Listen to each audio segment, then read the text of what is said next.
In an average year in the U.S., there are 31,000 homicides, suicides, or accidental shootings, resulting in around 15,000 deaths per year. However, private citizens use firearms for self-defense between 800,000 and 2.5 million times a year.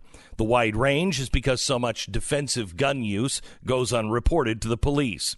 But if you look at those stats, that means firearms are 80 times more likely to be used to protect and defend life versus taking life.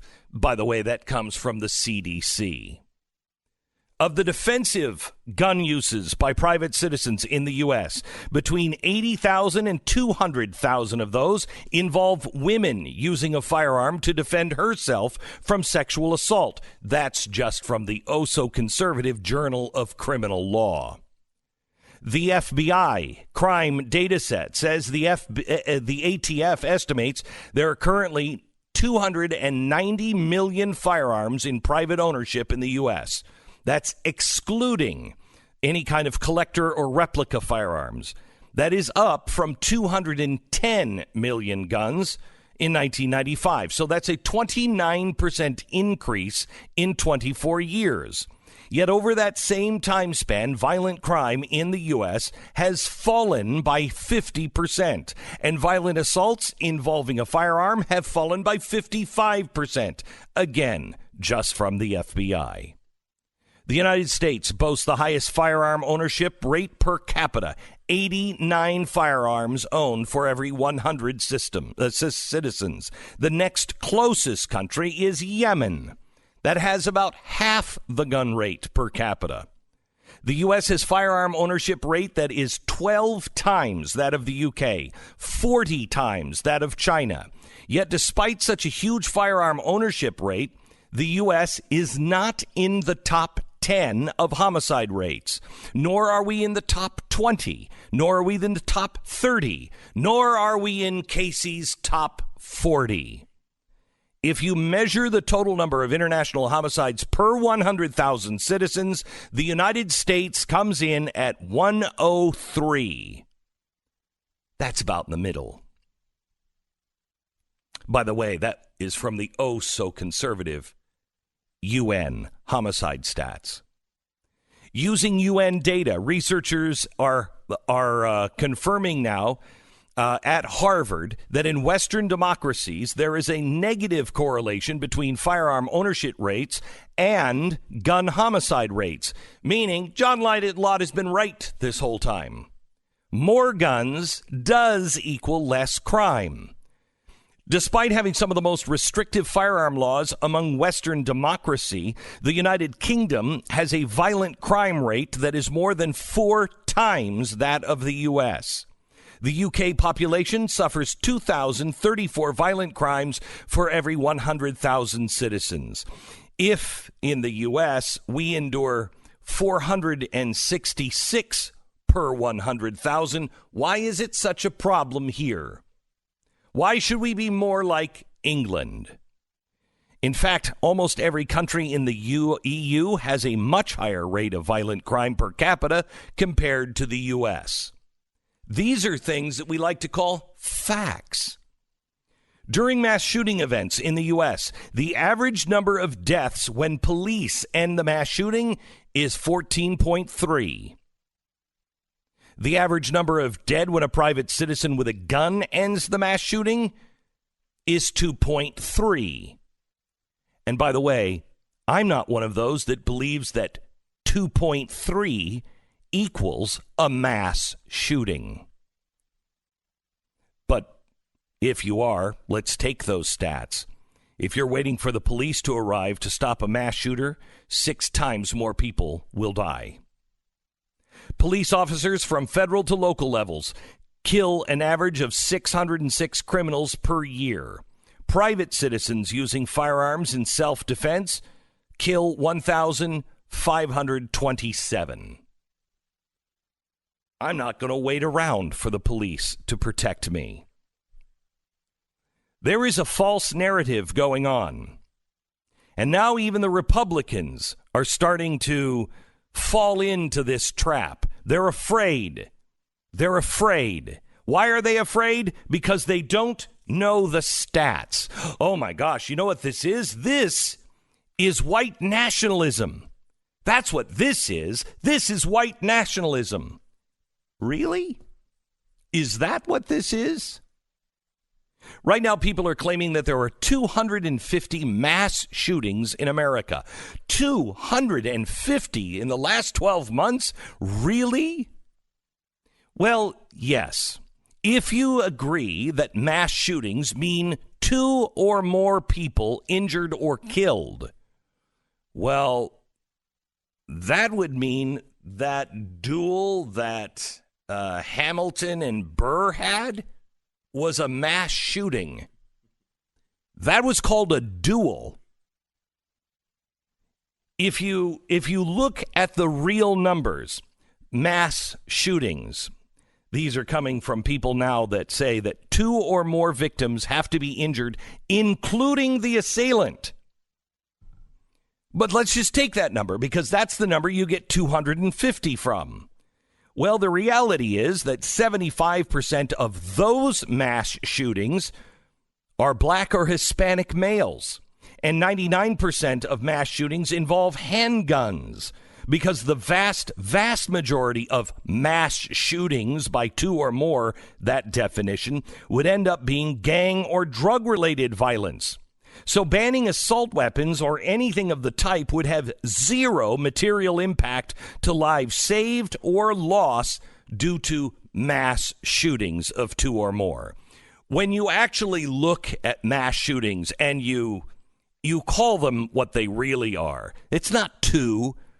Maybe it's 4, maybe it's 6, I don't know, but it's definitely not 2. You go from a number of 250 to 6 mass shootings. Now that is still 6 too many, but that number is at least reasonable. 6 mass shootings, that is horrible. But let's use that number now, 6, because surely we can prove that it was white supremacy that did it, until you realize that even when you look at the numbers this way, it's now half were white. So you either have 75% of the 250 killings being black or Hispanic, or you have half of them being black or Hispanic. Either way, it doesn't seem like a white supremacist problem. And either way, banning ARs don't work. Wouldn't solve it. So what would? So I'm going to say something that is not heard, I guess, in America. Nobody wants to talk about this. But the shootings in America are not the problem.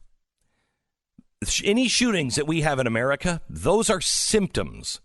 Because here's the truth. We're sick. We are a really sick culture right now. We are sick as a people. We're sick as a nation. Culturally, we're sick. As individuals, many of us are sick. Suicides are way up. Why? Because of the razor blades? Or because people are sick? The drug epidemic is the same.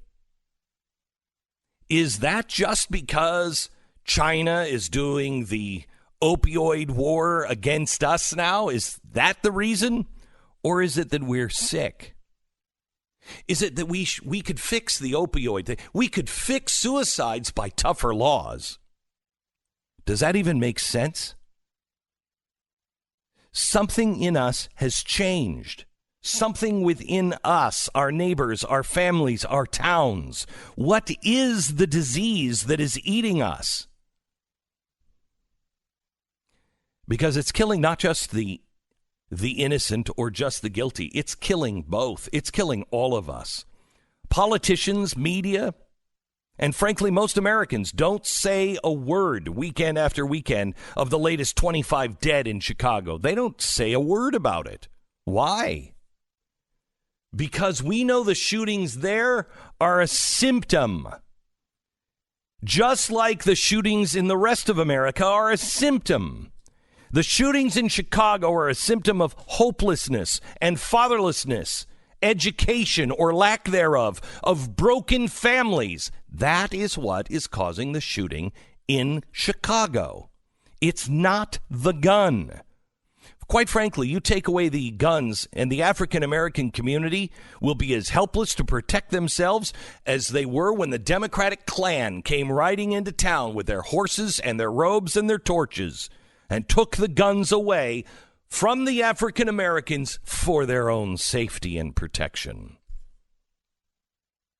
Well, maybe it's our children. Maybe the children are the problem. You'd never give scissors to children and have them run around with them. Yeah, well, we're not children. But perhaps that is one of the infections that we refuse to diagnose. We more and more every day ask the government, corporations, public institutions to treat us like children, not just children. In fact, we ask our children to act like adults. Hey, kids, you're 4. Let's go to the library and meet a drag queen who's going to tell you how to twerk. What the hell is that? Hey, you're 14. You can make the decision on your own about a child. You want an abortion? You have a right to it. But once it comes to paying for your health care, no, you got to be 24, 26, 30, 40. You're never really responsible for anything. It gives us an excuse to have everything we want, do whatever we want, and never have to pay for our own sins.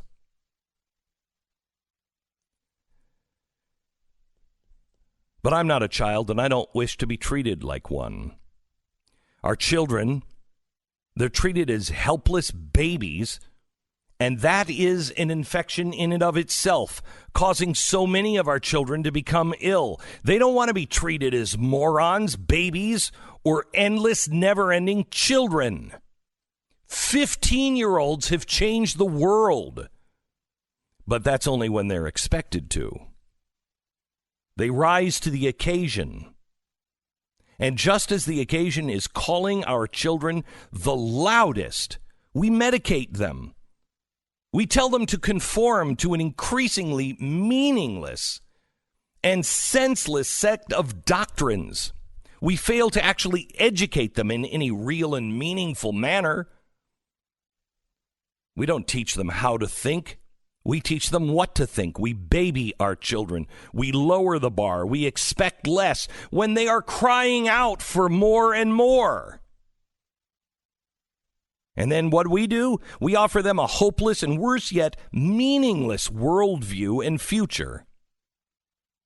Then a third of us adults claim we expect too much from them. Another third of us adults say, well, it's not our kid. And finally, maybe a third. Take a look at our failing marriages, our growing debt, a life that is without purpose, and say maybe that might be a problem. Meanwhile, most of Americans claim our children are just lazy. They don't want to work while having whatever they want. All the while, they continue to pile up the unprecedented debt on their shoulders, making them effective slaves to a future so we could have whatever we want right now. But let's not talk about that problem. Because the problem certainly is not our children, or what we're teaching, or what we're expecting, or what we're not expecting. It's got to be race. Race has got to be the problem, right? No, race and our relations is yet another symptom. It's a symptom of moral corruption. And it's moral corruption in those who want us and need us to fear each other. There was a song in South Pacific a long, long time ago. And it had the line, you have to be carefully taught to hate. You have to be carefully taught. I don't know of a time, at least in my lifetime, where we have had so many teachers willing, dying to teach us to hate each other. And yet we treat this symptom to mask the pain. We seek any easy answer Oh, we've got white supremacy going on. Ban the guns. Yeah, that's what we have to do. You know what? Let me tell you something. I have high blood pressure. My doctor prescribes medicine. I have to take it every day. Now, I don't ask him what the cause is, and he knows what the cause is, and I do too. Cause is really easy. I'm fat. I eat too much. I'm fat. But I don't want to treat that. I like cake and ice cream. I'll just take a pill so I can have the cake and ice cream too. What? This is America. Why can't I take a pill? Don't talk to me about being fat. As my waistline increases, so does my need for a higher dosage, and my delusion grows, and that's what's killing me. And it's allowed to fester longer and longer, and there are millions of these miracle pills or solution, and in every case, it only makes things worse. Don't have the right credit score to buy a house? Don't worry. No credit checks. We won't even ask for proof of ID or even a job. And we all allow this con to work.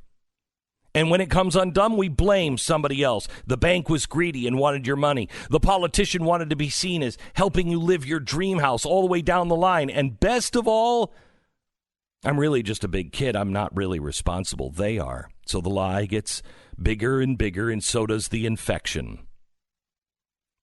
If I have a heart attack, it'd be easy for my family to blame the doctor. But you know, I know what the cause of my heart attack is. Me and my unwillingness to live in reality. That exercise is needed.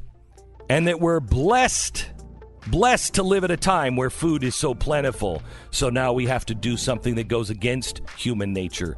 Don't eat food when it's available.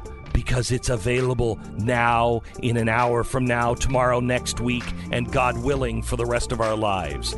It's time we face self-evident truths.